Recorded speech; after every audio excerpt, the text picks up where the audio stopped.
The two-time Academy Award winner Emma Stone might have a lot to be happy about these days, but life hasn't always been easy for this Hollywood icon.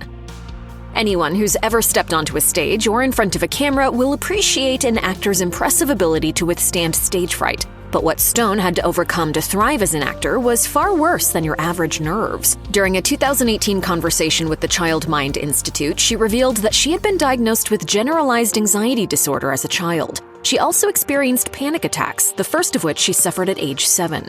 I was at a friend's house, I was over at a friend's house, and all of a sudden, I was absolutely convinced the house was on fire and it was burning down. Stone's parents realized that she needed professional help when she started visiting the school nurse daily because she wanted to get sent home. I had deep separation anxiety with my mom. In an appearance on The Late Show, Stone revealed that her anxiety had taken on a monstrous appearance in her young imagination, and she shared a drawing of it that she made at age 9. Stone revealed that she actually found doing improv beneficial, but added, I still have anxiety to this day. Long before Zendaya and Tom Holland began dating, Emma Stone and Andrew Garfield were the Spider-Man couple fans couldn't get enough of, so it was difficult for their steadfast supporters to witness when, in 2015, their 4-year romance broke apart like a spiderweb in a storm. The topic of their split seemed to be one Stone didn't like being asked about during interviews. She once told the Wall Street Journal magazine, "It's so special to me that it never feels good to talk about, so I just continually don't talk about it." However, she did describe the year after their split as sad in a 2016 interview with Vogue. Stone was more willing to open up about an earlier breakup in 2012 when she sat down with writer and director Cameron Crowe for Interview magazine. Speaking about being unexpectedly dumped at 14 years old, she said, "I was crawling on the floor. I remember throwing up. I have never felt anything quite like that. It was so visceral. It's like someone has killed you and you have to live through it and watch it happen. It was awful." While being interviewed by Jennifer Lawrence for Elle in 2018, Emma Stone revealed that she had to learn to not let people's comments about her appearance get to her. She said, "I struggled a couple of years ago with feeling like how I looked was being scrutinized." Stone added that the remarks were often about things she already felt insecure about, which made her feel even worse. This is one reason why she has avoided being on social media. In another interview, Stone told Refinery29 that she took Accutane as a teen because her acne was so bad. It returned with a vengeance when she was filming Easy A. According to the actor, she's grateful that it was airbrushed away. She said, "I realized how debilitating and embarrassing it can be to have cystic acne." Stone has also struggled with body image issues. In 2014, she told 17 that it was difficult to see internet trolls and online articles suggesting she was engaging in unhealthy behaviors to be thin. She explained, "Keeping weight on is a struggle for me, especially when I'm under stress and especially as I've gotten older. So when completely untrue statements are made about me or my health, of course a part of me wants to defend."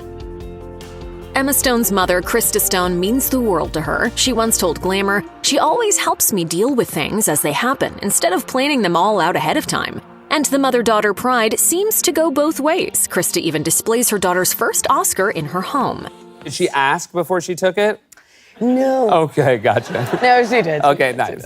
Even when Krista was diagnosed with an aggressive form of breast cancer in 2008, she gave her daughter advice to help her keep it together. Emma told CBS News that Krista convinced her to go to work and film Easy A after the diagnosis, even though the actor didn't exactly feel like shooting a comedy at the time. Stone recalled, "She was like, well, you know, if you're not doing your thing, I'm not doing my thing." During an event for the Triple-Negative Breast Cancer Foundation, Krista praised her daughter for being remarkably calm and optimistic while she was undergoing treatment. According to Stone, she had relied on Krista to assure her that mothers are immortal during her childhood struggles with anxiety. Stone told the Wall Street Journal magazine, "I just needed to know that no one was going to die and nothing was going to change." While Krista can't be immortal, her cancer went into remission. When she'd been cancer-free for 5 years, she and Emma marked the occasion by getting identical tattoos.